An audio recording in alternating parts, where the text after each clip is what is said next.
Hi, this is Shubham, and you are watching Captain Squad.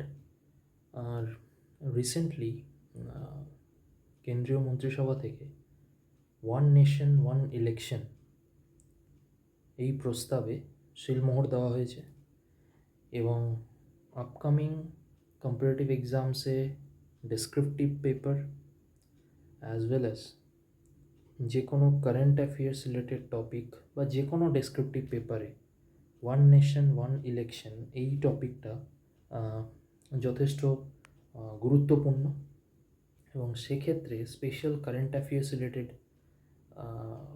একটা ক্লাসে one nation one election জিনিসটা actually কী সেটা আমরা একটু দেখে নেব। আর মেনলি এটা ডেসক্রিপটিভ টপিক হিসেবে এটা দেখতে হবে বা কম্পারেটিভ এক্সামসে এই রকম টাইপের ডেসক্রিপটিভ টপিক যদি কোথাও আসে সেক্ষেত্রে কীরমভাবে লিখতে হবে, কী কী জিনিস মাথায় রাখতে হবে, তার সঙ্গে কিছু জিনিস এক্সট্রা থাকবেই যেটা প্রিলিমিনারিতে বা এমসিকিউতেও হেল্প করবে। তো এই স্পেশাল ক্লাসে আমরা দেখে নেব ওয়ান নেশন ওয়ান ইলেকশন এই টপিকটার সম্বন্ধে কিছু গুরুত্বপূর্ণ তথ্য। ওয়ান নেশন ওয়ান ইলেকশন এই কনসেপ্টটা যখন লাস্ট লোকসভা নির্বাচন হয়েছিল তো তার প্রাক্কালে এই ওয়ান নেশন ওয়ান ইলেকশন বা এক দেশ এক ভোট এই কনসেপ্টটা বা এই নীতিটিকে কার্যকর করতে তৎপর হয়েছিল তৎকালীন কেন্দ্রীয় সরকার। 2023-এর 2রা সেপ্টেম্বর এই বিষয়ে পর্যালোচনা করার উদ্দেশ্যে কেন্দ্রীয় সরকারের তরফ থেকে পার্টিকুলারলি একটা 8 সদস্যের একটা কমিটি গঠন করা হয় এবং সেই কমিটির নেতৃত্বে ছিলেন হচ্ছে আমাদের প্রাক্তন রাষ্ট্রপতি রামনাথ কোবিন্দ। তো রামনাথ কোবিন্দের নেতৃত্বে 8 সদস্যের একটা কমিটি গঠন করা হয় যার কাজ ছিল এই ওয়ান নেশন ওয়ান ইলেকশন এর এই নীতিটিকে কার্যকর করা বা এই নীতিটির ওপর কী কী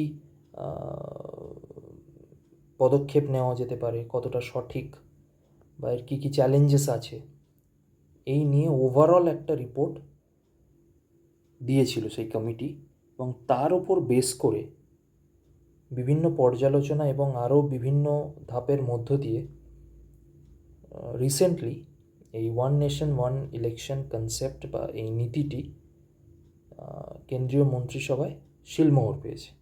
আমরা জেনে নেব যে এই ওয়ান নেশন ওয়ান ইলেকশন জিনিসটা অ্যাকচুয়ালি কী বা এর ক্ষেত্রে সুবিধা কী কী থাকতে পারে বা অসুবিধা কী কী আছে। তো এই বিষয়গুলো আমরা এই ক্লাসের মধ্য দিয়ে আমরা জেনে নেব। যে কোনো ডেসক্রিপটিভ টপিক যখন লেখা হবে তো সেইটা লিখতে গেলে কিছু জিনিস আমাদের মাথায় রাখতে হবে। একটা হচ্ছে যে কারেন্ট অ্যাফেয়ার্স বা বর্তমান সিনারিওতে বর্তমান এই নিউজে এই টপিকটা কেন গুরুত্বপূর্ণ বা কীভাবে গুরুত্বপূর্ণ এটা দিয়ে শুরু করলাম বা ইন্ট্রোডাকশন। বর্তমান প্রেক্ষাপটটা হয়ে যাবে সেক্ষেত্রে ইন্ট্রোডাকশন এবং তারপরে ইন্ট্রোডাকশন দিয়ে শুরু করার পর তার একটা ব্যাকগ্রাউন্ড থাকবে, কোন প্রেক্ষাপটে বা কোন পরিস্থিতিতে কীভাবে এর পর্যালোচনাটা শুরু হলো বা টপিকটা এলো। কোনো একটা ঘটনা যখন ঘটবে তার পিছনে একটা কোনো কারণ থাকবে, that is called historical background. তো যে কোনো ডেসক্রিপটিভ টপিকের ক্ষেত্রে তো এই ক্ষেত্রেও আমাদের একটা হিস্টোরিক্যাল ব্যাকগ্রাউন্ড থাকবে বা কেন এটার পর্যালোচনা করার দরকার পড়ল, এর পিছনে কারণ কী। এবং এরপরে থাকে হচ্ছে যে এই প্রকল্প বা যেই টপিকই হোক না কেন, যেই ডেসক্রিপটিভ টপিকই হোক না কেন, তার বেনিফিট কী হতে পারে দেশ বা সমাজ, যেই পরিস্থিতিতে লেখা হচ্ছে, যেই কনটেক্সটের ওপর বেস করে এই টপিকটা, তো তার বেনিফিট কী বা সুবিধাগুলো কী কী, এবং সুবিধা যদি থাকে তো সেক্ষেত্রে কিছু চ্যালেঞ্জেসও ডেফিনেটলি থাকবে। সেই চ্যালেঞ্জেসগুলো কী কী বা প্রতিকূলতাগুলো কী কী, সেইটা লিখতে হবে। এগুলো লেখার পরে তারপরে আসবে একটা কনক্লুশন, এবং যখন কোনো ডেসক্রিপটিভে কনক্লুশন টানা হয়, সেই কনক্লুশনটা কখনোই বা ওভারঅল ডেসক্রিপটিভটা কখনোই যেন পলিটিক্যাল না হয় বা রাজনৈতিক কোনো একটা স্পেশাল রাজনৈতিক ভাবাদর্শে যেন ওটা এফেক্টেড না হয়, এটা মাথায় রাখতে হবে।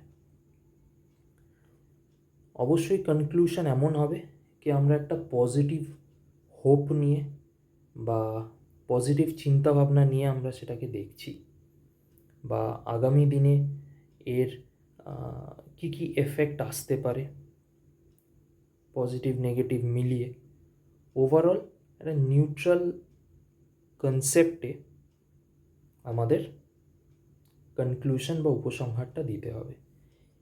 এই ফরম্যাট বা এই যে প্রসেসটা আমি বললাম, এই প্রসেসটা হচ্ছে এন্টায়ার যে কোনো ডেসক্রিপটিভ লেখার নিয়ম, এবং সেটা যদি কারেন্ট অ্যাফেয়ার্স বেসড হয়, সাম্প্রতিক কোনো ঘটনার ওপর ভিত্তি করে যদি সেই লেখাটা লিখতে হয়, তাহলে এই জিনিসগুলো আমাদের মাথায় নিয়ে এগোতে হবে।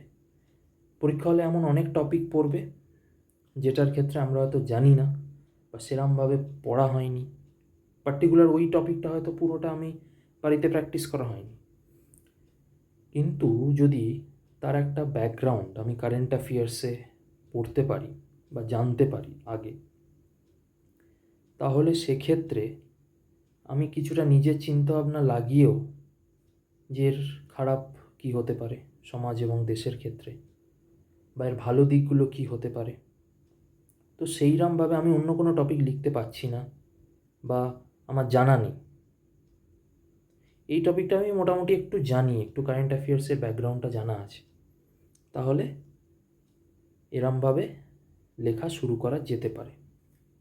আমি একটা ওভারঅল ডেসক্রিপটিভের একটা স্ট্রাকচার দিলাম, আর এর উপর বেস করে আমরা এই টপিকটা, যেটা one nation one election concept, এইটা নিয়েও আমরা ডিসকাস করব। ওয়ান নেশন ওয়ান ইলেকশন কনসেপ্টের ওপর বেস করে, যেমন আমি বললাম যে রামনাথ কোবিন্দ বা আমাদের প্রাক্তন রাষ্ট্রপতির নেতৃত্বে একটা কমিটি গঠন করা হয়। এটা 8 সদস্যের একটা কমিটি, এবং এই কমিটিতে কারা ছিলেন মেনলি, এর মধ্যে ছিলেন স্বরাষ্ট্রমন্ত্রী, প্রাক্তন বিরোধী দলনেতা, লোকসভার প্রাক্তন সচিব, প্রাক্তন মুখ্য ভিজিলেন্স কমিশনার, এছাড়াও আরও অনেক ব্যক্তিত্ব ছিলেন। এরা মুখ্য ব্যক্তিত্ব হিসেবে এই কমিটি লিড করেছিলেন। মেন লিডারশিপ ছিল হচ্ছে রামনাথ কোবিন্দের হাতে, তার আন্ডারে মেন যারা ছিলেন তারা হচ্ছেন এই যে নামগুলো আমি বললাম বা এই পদগুলো এনারা ছিলেন। এবার বিষয়টা হচ্ছে এই ওয়ান নেশন ওয়ান ইলেকশন বা একযোগে নির্বাচন, এই জিনিসটা অ্যাকচুয়ালি কী? ওয়ান নেশন ওয়ান ইলেকশনকে যদি আমরা খুব বেসিক লেভেলে ভাবি, তাহলে এক্ষেত্রে বলতে হয় for the government official, the concept of simultaneous elections for Lok Sabha and state assemblies referred to as one nation one election. আমাদের দেশে বিভিন্ন সময় বিভিন্ন রাজ্যে বিভিন্ন ভোট হয়ে থাকে, এবং সেই ভোটগুলোকে যদি আমরা এক ছাদের তলায় বা একটা কনসেপ্টের ওপর বেস করে বা একটিমাত্র ভোটের ওপর বেস করে যদি করা যায়, তার ওপর ভিত্তি করেই এই ওয়ান নেশন ওয়ান ইলেকশন কনসেপ্টটা এগিয়ে এসেছে। আমরা জানি সংবিধানে, আমাদের যে ইন্ডিয়ান কনস্টিটিউশন সংবিধান, তার 324 নম্বর ধারা মানে আর্টিকেল 324, এতে কি দেওয়া আছে? ভারতের নির্বাচন কমিশন কোন কোন ভোট পরিচালনা করতে পারে। কোন কোন ভোট পরিচালনা করতে পারে? রাষ্ট্রপতি, উপরাষ্ট্রপতি, সংসদ, রাজ্য বিধানসভা প্রভৃতি নির্বাচন আমাদের নির্বাচন কমিশন দ্বারা পরিচালিত হয়। মানে সংসদ বা রাজ্য বিধানসভার নির্বাচন, আমি যেটা আগে বললাম, বিভিন্ন ধাপে বিভিন্ন তারিখে এক একটা স্টেটে এক একটা সময় সংগঠিত হয়। সেই পুরনো রীতিনীতি বা ধর্ম বা যে কনসেপ্টগুলো আমাদের রয়েছে সেইটাকে ত্যাগ করে বা সেটাকে বর্জন করে আর্থিক খরচ হয় একটা, যখন এই ইলেকশনগুলো হয় একটা বিশাল পরিমাণ আর্থিক খরচ হয় দেশে নির্বাচন কন্ডাক্ট করাতে গেলে, লজিস্টিকের ওপর বেস করে বা সিকিউরিটি ফোর্সকে রিডিপ্লয়মেন্টের ওপর বেস করে, কমিউনিকেশনের ওপর বেস করে একটা বিশাল খরচা হয়, বিশাল খরচা হয়। তারপর দেশের বিভিন্ন ডিপার্টমেন্টের বিভিন্ন সরকারি কর্মীদের বিভিন্ন জায়গায় ডিউটি দিতে হয়, তার ট্রেনিং হয়। তো সেক্ষেত্রে ভোট চলাকালীন নির্দিষ্ট যে কাজগুলো থাকে বিভিন্ন ডিপার্টমেন্টের, সেই কাজগুলো ব্যাহত হয়।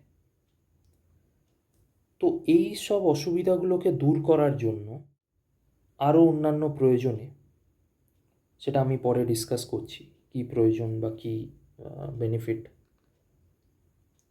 তো প্রয়োজনে সারা দেশে একটা সময় নির্বাচন আয়োজন করাটাই হচ্ছে একযোগে নির্বাচন বা one nation one election concept. এক্ষেত্রে ইম্পর্টেন্ট আর্টিকেল 324। আর্টিকেল 324-এ কী বলা আছে সেটা আমি অলরেডি বলেছি। তো এই আর্টিকেল 324 কেন ইম্পর্টেন্ট, এটা কিন্তু এমসিকিউর বা নর্মাল প্রিলিমিনারি যে কোয়েশ্চেন হয় সেক্ষেত্রে একটু মাথায় রাখতে হবে, পলিটির পার্ট। আচ্ছা, ফার্স্ট 1983 সালে প্রথম এই বিষয়ে একটা ধারণা পোষণ করা হয় কেন্দ্রীয় সরকারের তরফ থেকে, বাট বিভিন্ন কারণে সেইটা রুদ্ধ হয়ে যায় এবং পরবর্তী ক্ষেত্রে মডিফিকেশনসের মধ্য দিয়ে বা আরও আলোচনার মধ্য দিয়ে এই কমিটি, যে নতুন ফর্ম হওয়া কমিটি বাকি রিপোর্টটা দেয়, তার ওপর বেস করে এখন ওয়ান নেশন যে ওয়ান ইলেকশন কনসেপ্ট সেটা তৈরি হয়। এখানে একটা ইম্পর্টেন্ট জিনিস বলার, সেটা হচ্ছে এই ওয়ান নেশন ওয়ান ইলেকশন কনসেপ্টটা, এটা কিন্তু ভারতে প্রথম নয়, এটা প্রথম ইউরোপের কান্ট্রিগুলোতে দেখা যায়, বা ইউরোপ বলা যেতে পারে এর পথপ্রদর্শক। ব্রিটেন, সুইডেন, এই সব দেশগুলোতে এর প্রচার দেখতে পাওয়া যায়। এছাড়া সাউথ আফ্রিকাতেও এই one nation one concept based election কিন্তু দেখতে পাওয়া যায়। আমাদের দেশে ফার্স্ট জেনারেল ইলেকশন কবে সংগঠিত হয়? 1952 খ্রিস্টাব্দে। 1952 সালে যখন ইলেকশন হয়েছিল, ফার্স্ট জেনারেল ইলেকশন হয়েছিল, সেক্ষেত্রে কিন্তু লোকসভা এবং রাজ্যসভার ভোট একসঙ্গে সংগঠিত হয়েছিল। 1970 সালে লোকসভা অসময়ে ভেঙে যায় এবং 1971 সালে নতুন করে নির্বাচন অনুষ্ঠিত হয়। এটা একটা হিস্টোরিক্যাল ব্যাকগ্রাউন্ডের কথা আমি বললাম। সেন্ট্রাল গভর্নমেন্টের বর্তমান কনসেপ্ট অনুযায়ী বা নীতি অনুযায়ী রিপোর্টটা বর্তমানে দেওয়া হয়েছে, সেই রিপোর্টের নিয়ম অনুযায়ী বা সাজেশন অনুযায়ী এক দেশ এক ভোট বা ওয়ান নেশন ওয়ান ইলেকশন চালু করতে কোনো প্রথম অধিবেশনের দিনটাকে কি বলা হবে, অ্যাপয়েন্টেড ডেট বলে ঘোষণা করতে হবে। এবার 5 বছর পর সেই লোকসভার মেয়াদ শেষ হলে লোকসভা এবং রাজ্যগুলির বিধানসভার যে ইলেকশন বা নির্বাচন সেটা একসঙ্গে গঠিত হবে। এবার আমরা যদি 2024কে বেস করে ধরি, তো 2024-এ নতুন লোকসভার প্রথম দিনটা যদি অ্যাপয়েন্টেড ডেট হিসেবে কনসিডার করা হয়, তাহলে 2029-এ আমরা একসঙ্গে নির্বাচন লক্ষ্য করব বা ওয়ান নেশন ওয়ান ইলেকশনের ইমপ্লিমেন্টেশনটা আমরা দেখতে পাবো।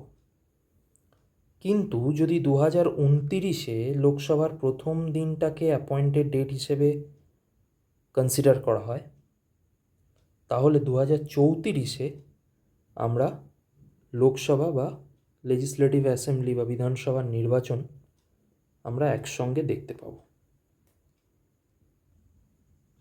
2024-এ যদি অ্যাপয়েন্টেড ইয়ার আমরা কনসিডার করি, তাহলে 2029-এ লোকসভা আর বিধানসভার ইলেকশন একসঙ্গে হবে, এটা আমরা আশা করতে পারি বা এটা একটা আমরা ধরতে পারি। কিন্তু যদি 2029-এ অ্যাপয়েন্টেড ইয়ার হিসেবে কনসিডার করা হয়, তাহলে 2034-এ আমরা ওয়ান নেশন ওয়ান ইলেকশন কনসেপ্টে আমরা ইলেকশন দেখতে পাবো। এটা এখনও অবধি একটা বেসিক কনসেপ্ট, পরবর্তীকালে এই বিষয়ে আরও স্পষ্ট ধারণা পাওয়া যাবে। এবার আসি এই ওয়ান নেশন ওয়ান ইলেকশন এই কনসেপ্টটা বেনিফিট কী বা সুবিধা কী কী আছে যার উপর বেস্ট করে মানে সরকার চাইছে যে এইটা ইমপ্লিমেন্ট হোক এবং যার জন্য এটার ওপর শিলমোহরও পড়েছে। তো এর বেনিফিটগুলো কী, যেটা খুবই ইম্পর্ট্যান্ট এই one nation one election concept বা যে কোনো ডেসক্রিপটিভের ক্ষেত্রে, যে দেশ বা সমাজের ওপর তার সুবিধাগুলো কী কী বা বেনিফিটগুলো কী কী যার ওপর বেস করে গভর্নমেন্ট ইনভেস্ট করবে। এই ওয়ান নেশন ওয়ান ইলেকশন প্রসেসটা কার্যকরী করার পিছনে একটা অন্যতম কারণ হচ্ছে খরচ বাঁচানো, নির্বাচনের খরচকে বাঁচানো। বা নির্বাচনের খরচ বাঁচানো কেন এইটা হঠাৎ সরকারের মাথায় এলো, তার জন্য একটা রিপোর্ট দেওয়া আছে যে 1951-52 সালে যখন ফার্স্ট জেনারেল ইলেকশন সংগঠিত হয় আমাদের দেশে লোকসভা নির্বাচনে, তখন 53টা দল অংশগ্রহণ করেছিল। 53টা যে দল অংশগ্রহণ করেছিল, সেক্ষেত্রে টোটাল যে প্রার্থী তার সংখ্যা ছিল 1874 জন, 1874 1874 জন টোটাল প্রার্থী ছিল, ক্যান্ডিডেটস ছিল। এবং সেক্ষেত্রে 1952 সালে খরচা হয়েছিল এই ইলেকশন কন্ডাক্ট করার জন্য প্রায় 11 কোটি টাকা। এটা 1952 সালের ফার্স্ট জেনারেল ইলেকশনের কথা বলছি, আমি বলছি না, রিপোর্টে মেনশন আছে। সেই জায়গায় 2019 বা 2019-এ যখন লোকসভা নির্বাচন হলো, তখন 610টা রাজনৈতিক দলের প্রায় 9,000 ক্যান্ডিডেটস, 9,000 ক্যান্ডিডেটস পার্টিসিপেট করেছিল ইলেকশনে। এবং সেক্ষেত্রে খরচা হয়েছিল 60,000 কোটি টাকা, 60,000 কোটি, হিউজ অ্যামাউন্ট। এবার one nation one election concept এটা যদি বাস্তবায়িত হয়, তাহলে সরকারের দূরদৃষ্টি অনুযায়ী নির্বাচনের খরচ এবং পার্টি পরিচালনার খরচ যথেষ্ট কমবে। কিভাবে কমবে? একটা বছরে যদি দুটো জায়গায় দুটো আলাদা ইলেকশন সংগঠিত হয়, সেক্ষেত্রে দেখা গেল একটা পার্টিকে দুবার দু খাতে পয়সা খরচা করতে হচ্ছে। এবং শুধু তাই নয়, নির্বাচন কমিশনকেও আলাদা আলাদা সময় আলাদা আলাদা ফান্ড বা বাজেট রাখতে হচ্ছে। এবার জানুয়ারি মাসে আমি একটা ইলেকশন কন্ডাক্ট করালাম, সেক্ষেত্রে যে পরিমাণ খরচা হলো, এবার সেই ইলেকশন আবার অন্য রাজ্যে অন্য একটা সময় আমি যখন করছি, তখন দেখা গেল ওর থেকে আরও বেশি কিছু খরচা হয়ে গেল। তার সঙ্গে আর কি কী গেল? লজিস্টিক্স গেল, সিকিউরিটির ইস্যু থাকে ইলেকশন একটা কন্ডাক্ট করতে গেলে, পার্টির থেকে একটা বিশাল পরিমাণ টাকা ইনভেস্ট হয় বিভিন্ন পার্টির থেকে।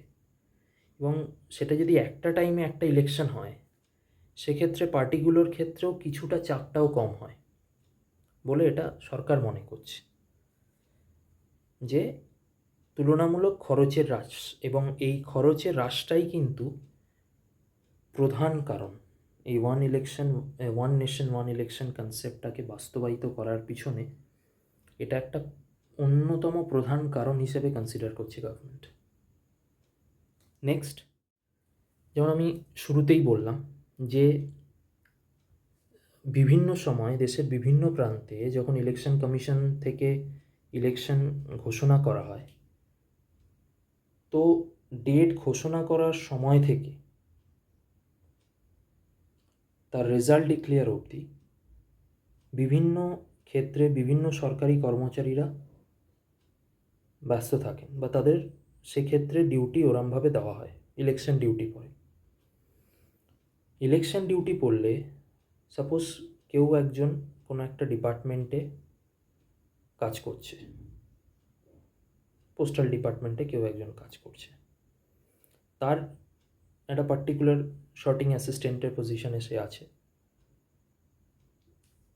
বছরে তার একটা নির্দিষ্ট কাজ আছে। যখন ইলেকশন ডিউটি পড়লো, তো তার ইলেকশন ডিউটির জন্য ফার্স্টে ট্রেনিং হবে, ট্রেনিংয়ের পরে তার ডিউটি পড়বে, বা ডিউটি কোথায় পড়বে, কতদিন লাগবে তার উপর বেস করে তার অ্যাকচুয়াল যেটা কাজ পোস্টাল ডিপার্টমেন্টে বা যেই ডিপার্টমেন্টে তিনি আছেন, তার কাজটা হ্যাম্পার হয়, এবং তার জন্য কিন্তু সরকারের একটা লস হয়। এবং এটা যদি বিভিন্ন সময়ে বিভিন্ন ইলেকশনের জন্য হতে থাকে, তাহলে অবভিয়াসলি লসটাও বাড়বে। প্রপার যে কার্যকারিতা, একটা স্মুথ অ্যাডমিনিস্ট্রেশন রান করতে গেলে তাদের এমপ্লয়ি যারা থাকেন, তাদের যে দক্ষতা বৃদ্ধি বা তাদের যে কাজ করার ক্ষমতা, সেইটা কোথাও গিয়ে হ্যাম্পার হয়, ওভারঅল অ্যাডমিনিস্ট্রেশনের ওপর সেই এফেক্টটা আসে। তো যদি একটা ইলেকশন করানো যায়, তাহলে সেই বিষয়টাতেও অনেকটা সুরাহা হয়। তার উপর বেস করেও মানে এটা আর একটা সুবিধা হিসেবে রিপোর্ট বা কমিটি সেই কথাটা বলেছে। নেক্সট, এবার ওই অ্যাডমিনিস্ট্রেশন পরিচালনার মধ্যেই আসে যে আমাদের যদি রাজ্য সরকারের ক্ষেত্রেও ধরি, অনেক ডেভেলপমেন্ট প্রজেক্ট চলে, বা যারা এই কম্পিটিটিভ এক্সামস যারা দিচ্ছেন তারা জানেন যে এক্ষেত্রে যখন ইলেকশনের ডেট ডিক্লেয়ার হয়, এবং ইলেকশনের ডেট ডিক্লেয়ার হওয়ার বেশ কিছুদিন আগের থেকে রেজাল্ট বেরোনো অবধি, এবং সেক্ষেত্রে যদি বিধানসভা ইলেকশন হয় বা সরকার গঠন হওয়ার যে প্রসেসটা থাকে, তো তার মধ্যে কোনো রকম কোনো রিক্রুটমেন্টের এক্সামিনেশন হয় না বা হওয়া সম্ভব নয়। তো এতে কি হচ্ছে না, এটা তো এক্সামিনেশনের পার্ট। এবার এক্সামিনেশন যদি হলো, একটা রেজাল্ট বেরোলো, একটা ছেলে বা মেয়ে চাকরি পেলো, তাহলে সেটা একটা ইকোনমির ওপর বুস্ট ক্রিয়েট করলো, যে একটা কর্মসংস্থান হলো। ঠিক তেমনই বিভিন্ন উন্নয়নমূলক কাজ থাকে সরকারের, কোথাও শিক্ষা দফতরের কোনো কাজ, বা জমি রিলেটেড কোনো কাজ, কালচারাল ডেভেলপমেন্ট। একটা ইলেকশন যদি একটা লম্বা সময় ধরে চলে, তো সেই উন্নয়নের কাজটা পিছোতে থাকে। এবার একটা কাজের জন্য একটা নির্দিষ্ট বরাদ্দ থাকে, একটা বাজেট ডিক্লেয়ার করা থাকে। ধরুন রেলওয়ের একটা প্রজেক্ট চলছে, রেলওয়ের কোনো কাজ হচ্ছে, মেট্রোর কোনো কাজ হচ্ছে,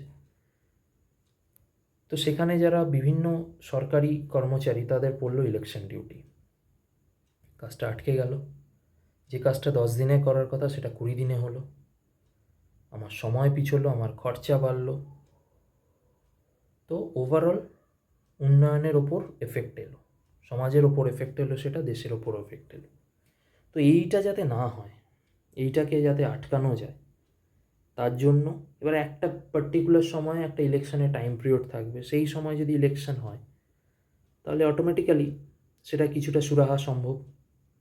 সারা বছরে দুবার বিভিন্ন ইলেকশনের পিছনে যে পরিমাণ ঘাটতি তৈরি হয়, মানে যে পরিমাণ উন্নয়ন আটকে যায় বা বাধা সৃষ্টি হয় বিভিন্ন কাজে, প্রকল্পে, সেটার কিছুটা সুরাহা সম্ভব এর মধ্য দিয়ে।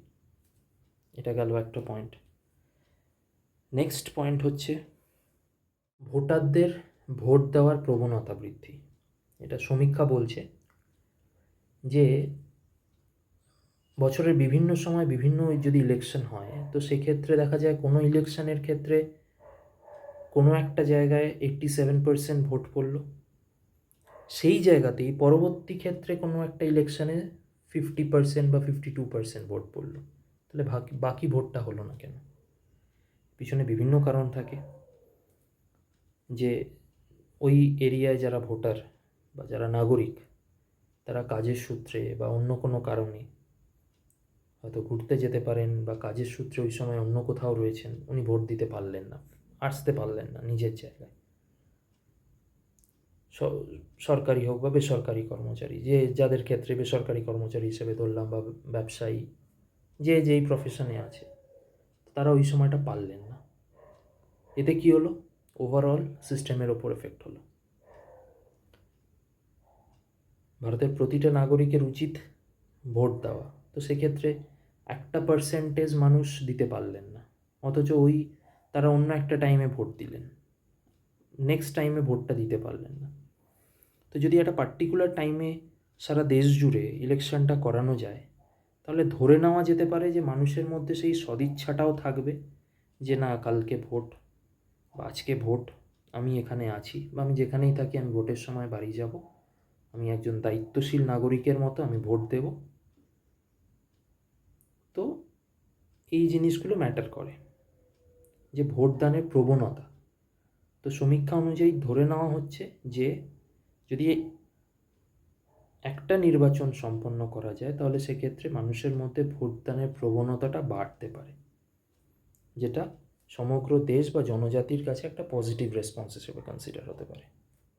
বছরে একটা নির্দিষ্ট সময় যদি ইলেকশনটা হয়, তাহলে ইলেকশন কমিশন থেকে বলুন, বা যারা যারা জড়িত, বিভিন্ন সাপ্লায়ার্স থাকে, বিভিন্ন দ্রব্য সাপ্লাই হয়, বিভিন্ন পিএসইউর কানেকশান থাকে, একটা শর্ট নোটিসে, শর্ট টাইমে যদি ইলেকশন কন্ডাক্ট হয়, সেটা আমাদের দেশের বিভিন্ন প্রান্তে বিভিন্ন সময় খুব শর্ট নোটিসে হচ্ছে, তাহলে ওই অর্গানাইজেশনগুলোর ওপর একটা বাড়তি প্রেশার তৈরি হয়।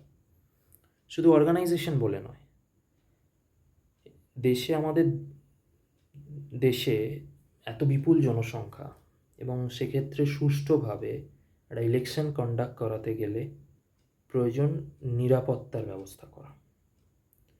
যারা জানবেন যে প্যারামিলিটারি ফোর্স ডিপ্লয় হয়, রাজ্য পুলিশকে ডিপ্লয় করা হয়। এবার যখন প্যারামিলিটারি ফোর্স, বিএসএফ বা সিআরপিএফ বা আইটিবিপির কোনো একটা ইউনিটকে একটা জায়গায় রিডিপ্লয় করা হচ্ছে, তাদের তো ওটা সেকেন্ডারি কাজ। মেন কাজটা তো বিএসএফের কোনো একটা ইউনিট জম্মুতে পোস্টেড, এবার তাকে ইলেকশনের পারপাসে নিয়ে আসা হচ্ছে পশ্চিমবঙ্গে। এবার কম সময় নিয়ে আসলে কোথাও না কোথাও একটা গ্যাপ তৈরি হয়, ইউনিটের ওপর একটা প্রেশার তৈরি হয়, ওভারঅল সিস্টেমের ওপর একটা প্রেশার আসে। বাট এক্ষেত্রে যদি একটা আগের থেকে ডেট থাকে যে অমুক বছরে অমুক সময় একটা নির্বাচন হবে, সাধারণ নির্বাচন হবে। সেক্ষেত্রে প্রত্যেকটা অর্গানাইজেশন সুষ্ঠুভাবে তাদের কার্য পরিচালনা করে রাখতে পারবে, একটা প্রপার প্ল্যানিং থাকবে। তাতে কী হবে না, যে এরারগুলো, প্রত্যেকটা ক্ষেত্রে এরার থাকে, সেই এরারটাকে যতটা কম করা যায় সাকসেস রেট ততটা বাড়ে যে কোনো ক্ষেত্রে। তো এক্ষেত্রেও তাই, বিভিন্ন ডিপার্টমেন্ট, যারা ইলেকশন কমিশন থেকে শুরু করে সিকিউরিটি ফোর্সেস, যারা ইলেকশন বা নির্বাচন কাজের সঙ্গে ডিরেক্টলি জড়িত বা কিছু কিছু ক্ষেত্রে ইনডিরেক্টলি যেসব স্টেক হোল্ডার্সরা জড়িত, তাদের হাতে একটা যথেষ্ট সময় থাকবে তাদের এরারটাকে কমানোর বা তাদের নিজেদের ওপর প্রেশারটাকে কমানোর, যাতে সুষ্ঠুভাবে এবং আরও পজিটিভলি আমরা রেসপন্স দেখতে পারি, আরও পজিটিভ রেজাল্ট আমরা দেখতে পারি। তো তার ওপর বেস করে, সেই কনসেপ্টের ওপর বেস করে এটার একটা বেনিফিট বলে ধরে নেওয়া হয়। আর একটা ইম্পর্টেন্ট পয়েন্ট হচ্ছে, যেটা কানেক্টেড হচ্ছে anti defection law. Anti defection law preliminary বা এমসিকিউ লেভেল পরীক্ষায় খুব ইম্পর্টেন্ট। সেটা হচ্ছে 10th শিডিউল। অ্যান্টি ডিফেকশন ল কোথায় কোথায় আমরা দেখতে পাই? 10th schedule, 52nd amendment act 1985, ঠিক আছে? অ্যান্টি ডিফেকশন লয়ের সঙ্গেও এটা কানেক্টেড, বা যেটাকে আমরা অনেক সময় হর্স ট্রেডিং বলি। বর্তমান প্রেক্ষাপটে বা আমাদের ভারতীয় রাজনীতিতে একটা জিনিস দেখতে পাওয়া যায় যে আজকে একজন একটা পলিটিক্যাল পার্টিতে আছে, বিভিন্ন কারণে সে কিছুদিনের মধ্যে তার পার্টিটা চেঞ্জ করলো। ভোট তো অনেকটা দেরি আছে, আমি অন্য একটা পার্টিতে চলে যাই, সেখানে কিছু সুযোগ সুবিধা, সেটা রুলিং পার্টি হতে পারে, বা মনে করা হচ্ছে সেই পার্টি একটা ভালো কোনো রেজাল্ট নেক্সট ইয়ার রেজাল্ট করতে পারে, তার উপর বেস করে, বা অন্য তাদের রাজনৈতিক মতাদর্শের ওপর ভিত্তি করেও চেঞ্জেসটা হতে পারে, পজিটিভ নেগেটিভ দুটো স্বার্থেই। তো সেক্ষেত্রে পার্টি চেঞ্জ করার একটা প্রবণতা এখন মারাত্মকভাবে লক্ষ্য করা যায় বিভিন্ন রাজ্যে, বিভিন্ন পার্টিতে। এক্ষেত্রে যদি সাইমালটেনিয়াস ইলেকশন কন্ডাক্ট হয়, পলিটিক্যাল পার্টিগুলোর ক্ষেত্রে একটা বড় চ্যালেঞ্জ থাকবে, যে নিজেদের কাজকে বা নিজেদের যে কনসেপ্ট বা মানুষের জন্য কাজ, দেশের জন্য কাজ, সেইটাকে আরও ভালোভাবে করা, আরও পজিটিভলি করা, যাতে রেজাল্টটা পজিটিভ আসে, রাইট? এবং সেক্ষেত্রে যেসব ক্যান্ডিডেটসরা, যাদের মধ্যে একটা ধারণা তৈরি হয় বা মানসিকতা তৈরি হয় কি না এই পার্টি নয় ওই পার্টি চেঞ্জ করে নেবো, kind of a horse trading, but এই সব ক্ষেত্রে বা এই ক্ষেত্রে ওয়ান নেশন ওয়ান ইলেকশন কনসেপ্টে যদি ভোট করা যায়, তাহলে যেহেতু একটা যথেষ্ট সময় পাওয়া যাচ্ছে এবং একটা মাত্র ভোটের ওপর বেস করে পুরো নির্বাচন প্রক্রিয়াটা দাঁড়িয়ে থাকছে, যার রেজাল্ট অনেক বেশি পজিটিভ বা অনেক বড় চেঞ্জেস এনে দিতে পারে, তাহলে সেক্ষেত্রে পলিটিক্যাল পার্টির ওপর, যে কোনো পলিটিক্যাল পার্টির ওপর যেমন একটা প্রেশার থাকবে, তেমনি ক্যান্ডিডেটসদের ওপরেও একটা প্রেশার থাকবে। তার ওপর বেস করে আমরা ওভারঅল দেশ বা জনজাতির ওপর একটা পজিটিভ রেজাল্ট দেখতে পারি। তো এটাও একটা বেনিফিট হিসেবে কনসিডার করা হচ্ছে এই ইলেকশন প্রসেসের মধ্য দিয়ে। একটা যেটা বলা হয় যে বিভিন্ন সময় বিভিন্ন ইলেকশন রাজ্য সরকারের ওপর একটা এক্সট্রা ফিনান্সিয়াল বার্ডেন বা অর্থনৈতিক বোঝা হিসেবে চলে আসে, এবং এই অর্থনৈতিক বোঝাটা জন্য বিভিন্ন কাজ বা প্রকল্প আটকে যায় অনেক সময়, যেটা আমি আগে বলেছি। এবার সেইটা যদি একটা ছাতার নিচে একটা ইলেকশন কন্ডাক্ট করানো যায়, তো সেক্ষেত্রে রাজ্য সরকারের খরচের বোঝাটা বা ফিনান্সিয়াল বার্ডেনটা তুলনামূলকভাবে অনেকটা কমে আসতে পারে, এইটা সমীক্ষা বা রিপোর্টে মেনশন করা হয়েছে। এবার আসবো আমরা যে এই ওয়ান নেশন ওয়ান ইলেকশন কনসেপ্টে কী কী চ্যালেঞ্জেস ফেস করতে হতে পারে, যেটা প্রথমেই উল্লেখ্য সেটা খুবই ইম্পর্ট্যান্ট এবং যথেষ্ট চ্যালেঞ্জিং একটা কোয়েশ্চেন রাখে। সেটা হচ্ছে এই ওয়ান নেশন ওয়ান ইলেকশন কনসেপ্টে ভারতের যে জনপ্রতিনিধিত্ব আইন রয়েছে, 1951 সালের ভারতীয় জনপ্রতিনিধিত্ব আইন, সেই আইনের পাশাপাশি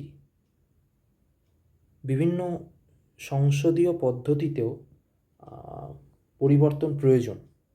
যেমন কী কী পরিবর্তন প্রয়োজন হতে পারে এক্ষেত্রে? যেমন আর্টিকেল 83, সেক্ষেত্রে কী আছে যে সংসদের 2 কক্ষের একটা পার্টিকুলার মেয়াদের কথা বলা আছে। লোকসভা 5 বছর, রাজ্যসভা 6 বছর, এরকম বিভিন্ন মেয়াদের কথা বলা আছে। রাজ্য বিধানসভার ক্ষেত্রে একটা 5 বছরের মেয়াদের কথা বলা আছে।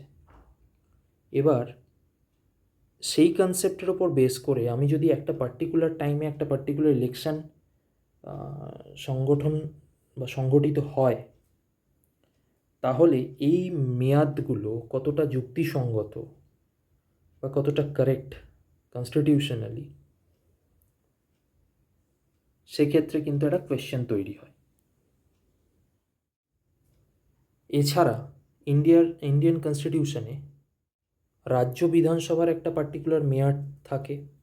172 অনুযায়ী রাজ্য বিধানসভার একটা পার্টিকুলার মেয়াদ থাকে, বা কোনো এমার্জেন্সি প্রভিশনের ক্ষেত্রে আর্টিকেল 356 প্রেসিডেন্সিয়াল রুল বা প্রেসিডেন্টের রুল কার্যকরী করার ক্ষেত্রেও একটা বার্তা দেওয়া থাকে ইন্ডিয়ান কনস্টিটিউশন অনুযায়ী। এবার রাষ্ট্রপতি শাসন জারি সংক্রান্ত ক্ষেত্রে বিভিন্ন রকম বিধিনিষেধ বা বিভিন্ন রকম নিয়ম রয়েছে এবং সেটা ভোট পরিচালনার সঙ্গে, আইন শৃঙ্খলা রক্ষার সঙ্গে ওতপ্রোতভাবে জড়িত। এখন এক দেশ এক ভোট, এই কনসেপ্ট যদি সংগঠিত হয়, তাহলে এই সব কটা আর্টিকেল বা কনস্টিটিউশনের বিভিন্ন ধারা অনুযায়ী তার সংশোধন কিন্তু প্রয়োজন। এবং এইগুলো হচ্ছে একটা বড় চ্যালেঞ্জ সরকারের ক্ষেত্রে। আমরা আগামী দিনে দেখব সেটা কীরমভাবে ওভারকাম হয়, সেটা আমাদের দেখতে হবে, আমাদের জানতে হবে, পড়তে হবে। নেক্সট হচ্ছে, যখন একটা পার্টিকুলার ইলেকশন হচ্ছে এবং সেক্ষেত্রে আমরা এক্সপেক্ট করছি, আমরা সুবিধাতে অলরেডি মেনশন করলাম যে বিভিন্ন রাজ্যের মানুষের মধ্যে বা বিভিন্ন জায়গায় মানুষের মধ্যে ভোটদানের প্রবণতা বাড়ার একটা চান্সেস রিপোর্টে মেনশন করা আছে। সেটা খুবই পজিটিভ সোসাইটির জন্য, একটা দেশের জন্য। বাট একটা ইলেকশন যদি কন্ডাক্ট করা হয়, সেক্ষেত্রে এই ধারণাটা বা এই শঙ্কাটাও মনে রাখা হচ্ছে যে যারা প্রান্তিক শ্রেণীর মানুষ রয়েছেন বা একটু রুরাল লেভেলে যাদের বসবাস, সেক্ষেত্রে তাদের দাবি দাওয়াগুলো জাতীয় স্তরে বা মুখ্য বিষয় হিসেবে কতটা ইম্পর্টেন্স পাবে, সেটা একটা কিন্তু বড় কোয়েশ্চেন। কারণ বিভিন্ন পলিটিক্যাল পার্টি তাদের ক্ষমতা পাওয়ার জন্য মেন যে পয়েন্টসগুলো, তার উপর ফেস করে তারা উন্নয়ন কার্য বা বিভিন্ন প্রকল্পের কাজ করে যাবে, মানুষের পাশে থাকার চেষ্টা করবে। কিন্তু সেক্ষেত্রে কোনো একটা প্রান্তিক লেভেলের বা প্রান্তিক পজিশনে যে মানুষগুলো রয়েছে, কোনো একটা সুন্দরবনের একদম এক্সট্রিম পয়েন্টে কোনো মানুষজন রয়েছে, বা পুরুলিয়া বা ছত্তিশগড়, মধ্যপ্রদেশের কোনো দুর্গম অঞ্চলে কোনো মানুষ রয়েছে, নর্থ ইস্ট, তো এই সব অঞ্চলে মানুষদের, প্রত্যেক মানুষের কিছু না কিছু দাবি দাওয়া থাকবে। এবং ছোট ছোট পার্টে ইলেকশন হলে কী হতো না, তাদের দাবি দাওয়াগুলো প্রকাশ পেত এবং সেই অঞ্চলে যারা জনপ্রতিনিধি থাকতেন তারা তার উপর সেই সব প্রবলেমসগুলোর ওপর কাজ করতেন। কিন্তু এক্ষেত্রে কতটা সেই প্রান্তিক মানুষগুলোর দাবি দাওয়া সামনে উঠে আসবে, সেটা কিন্তু একটা মানে যথেষ্ট চিন্তার বিষয় বা কোয়েশ্চেন রাখে। এবার এই কনসেপ্টের ওপর বেস করে যখন একটা সেন্ট্রাল লেভেলে বা একটা ইলেকশন কনসেপ্ট চলছে, বা সেক্ষেত্রে বিভিন্ন জায়গায় বিভিন্ন ছোট ছোট পলিটিক্যাল পার্টি তাদের বিভিন্ন প্রান্তিক মানুষদের দাবি দাওয়াগুলো নিয়ে উঠে আসার চেষ্টা করে বিভিন্ন ইলেকশনের নির্বাচনের ক্ষেত্রে। এবার এক্ষেত্রে একটা সিঙ্গেল ইলেকশন হলে যদি প্রান্তিক মানুষগুলোর দাবি দেওয়া সেরমভাবে প্রাধান্য না পায়, তাহলে প্রান্তিক যে দলগুলো থাকে যাদের ইম্পর্টেন্স তুলনামূলক কম, বা নতুন কোনো দল ক্রিয়েট হলো, তারা সেক্ষেত্রে বড় বড় পার্টিগুলোর সঙ্গে লড়তে কতটা সক্ষম হবে বা কতটা সমানে সমানে সেই লড়াইটা হবে সে বিষয়ে কিন্তু যথেষ্ট ডাউট থাকে। তো এইগুলো না এক একটা বড় বড় চ্যালেঞ্জ এই ইলেকশনের ক্ষেত্রে, যেটা বিভিন্ন রাজনৈতিক বিশেষজ্ঞদের মতে উঠে এসেছে যে এক দেশ এক ভোট নীতি বা ওয়ান নেশন ওয়ান ইলেকশন যে নীতিটা, এটা ভারতের যুক্তরাষ্ট্রীয় যে কাঠামো আমাদের কনস্টিটিউশনে article 1 union of states, right? Union of states কোথায় মেনশন আছে? আর্টিকেল 1। এই রাষ্ট্রীয় যে কাঠামো বা ফেডারেলিজম, এইটা অনেকাংশে এফেক্টেড হবে। কারণ আমরা জানি বিভিন্ন রাজ্য একসঙ্গে আমাদের ইউনিয়ন বা এই দেশটা গঠন করেছে, রাষ্ট্রটাকে গঠন করেছে। বা সেক্ষেত্রে বিভিন্ন রাজ্যগুলো কী করে গঠন হচ্ছে, বিভিন্ন আঞ্চলিক ক্ষেত্র বা বিভিন্ন পঞ্চায়েত লেভেল বলুন বা রাজ্য বিধানসভা, তাদের ইলেকশনের মধ্য দিয়ে একটা রাজ্য শক্তিশালী হিসেবে গড়ে ওঠে এবং সেই রাজ্যগুলো একত্রিত হয়ে আমাদের ইউনিয়ন বা দেশ গঠন করছে। এবং এই ফেডারেলিজম, এই যে স্ট্রাকচারটা, এই স্ট্রাকচারটা রাজনীতিবিদরা মনে করছেন যে এফেক্টেড হবে এই ওয়ান নেশন ওয়ান ইলেকশন কনসেপ্টের মাধ্যমে ভোট হলে। নেক্সট চ্যালেঞ্জ হচ্ছে যখন একটা ইলেকশন বিভিন্ন পার্টে, বিভিন্ন জায়গায়, বিভিন্ন সময়ে সংগঠিত হচ্ছে, সেক্ষেত্রে ভিভিপ্যাট মেশিন যেটা বা অন্যান্য ভোট পরিচালনার যে সরঞ্জাম বা টেকনিক্যাল পার্টগুলো, সেগুলোর একটা নির্দিষ্ট অ্যামাউন্ট বা সংখ্যা, আমি ধরুন গতকাল মহারাষ্ট্রে ভোট হলো, দুদিন বাদে ওয়েস্ট বেঙ্গলে ভোট, তো মহারাষ্ট্রে ভিভিপ্যাট মেশিনগুলো আমরা ট্রান্সফার করে নিয়ে যেতে পারি, আমাদের আলাদা করে নতুন করে কিনতে হওয়ার দরকার নেই, কারণ এক একটা আলাদা টাইমে হচ্ছে। কিন্তু এক্ষেত্রে যদি একটা নির্দিষ্ট টাইমে একটা বড় ইলেকশন কন্ডাক্ট হয়, তাহলে ধরে নেওয়া হয় কি বর্তমানে ভিভিপ্যাট মেশিনস বা যেসব টেকনিক্যাল ইকুইপমেন্টসের দরকার পড়ে তার দ্বিগুণ বা ডবল নাম্বারসে এগুলোর দরকার পড়বে এবং তার যোগান রাখতে হবে। এবং বিভিন্ন টেকনিক্যাল ডিফিকাল্টিস, সেগুলো একটা টাইমে একসঙ্গে লড়াই করার মতো আমাদের সেই ক্ষমতা গড়ে তুলতে হবে। তো এটা একটা বড় চ্যালেঞ্জ। এবং এর সঙ্গে আর একটা বড় চ্যালেঞ্জ হচ্ছে যে অবশ্যই সুরক্ষা। একটা নির্দিষ্ট সময় ইলেকশন হলে যেমন তার সুবিধা আছে, সুরক্ষা বাহিনীর ক্ষেত্রে সুবিধা আছে, তার একটা সময় পাবে, রাইট? কিন্তু বিভিন্ন জায়গায় বিভিন্ন সময় যখন ইলেকশন হচ্ছে, আমি একটা পার্টিকুলার টিমকে রোটেট করাতে পারি, রিডিপ্লয়মেন্ট করিয়ে ইলেকশনটা করাতে পারি এবং শেষ হয়ে গেলে তাদের পুরনো প্যারেন্ট ইউনিটে তাদের রিটার্ন করাতে পারি।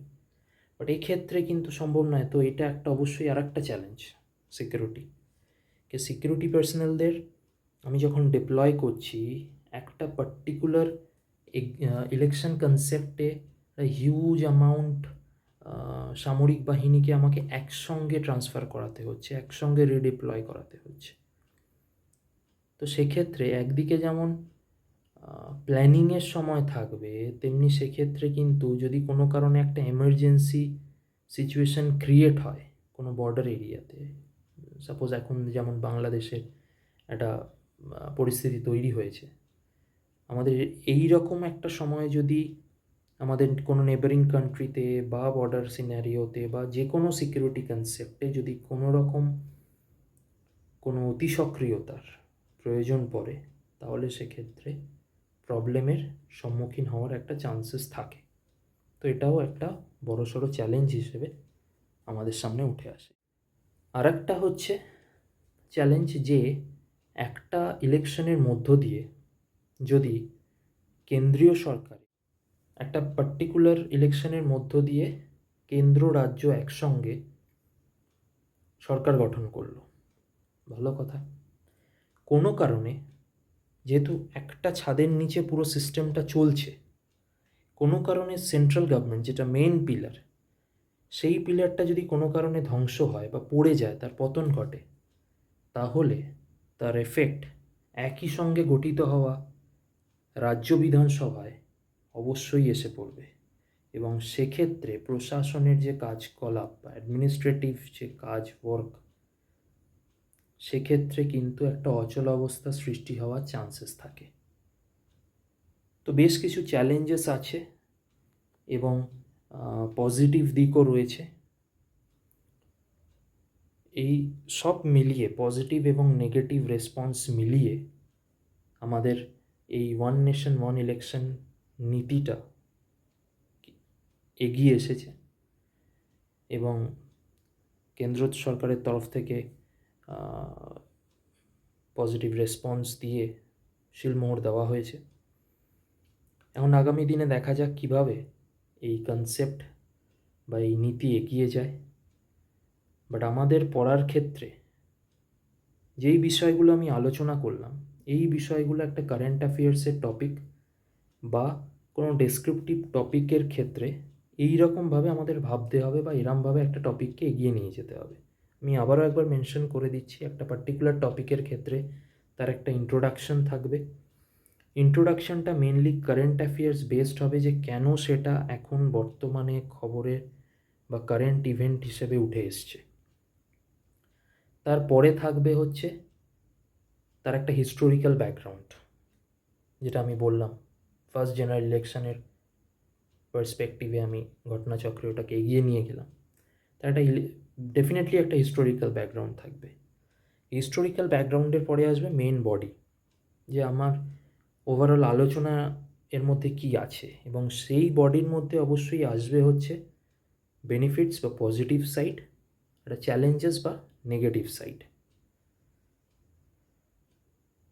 এবং পজিটিভ নেগেটিভ মিলিয়ে যখন আমি কনক্লুশন টানবো, সেটা আমি একটা পজিটিভ হোপ নিয়ে, যেহেতু আমি একটা রাজ্য সরকারের পরীক্ষা দিতে মানে সরকারি পরীক্ষা দিতে যাচ্ছি, তো সেক্ষেত্রে আমি নিশ্চয়ই সরকারের এগেনস্টে গিয়ে আমি লিখবো না, বা সমাজ বা দেশের আমি নেগেটিভ মাইন্ডসেট নিয়ে এগেনস্টে আমি লিখবো না। তো এটা অবভিয়াসলি যেটা আসতে চলেছে, প্রকল্প হোক বা যে কোনো রকম রাইটিং, তো আমাদের মধ্যে লাস্টে কনক্লুশনে একটা পজিটিভ বার্তা রাখতে হবে।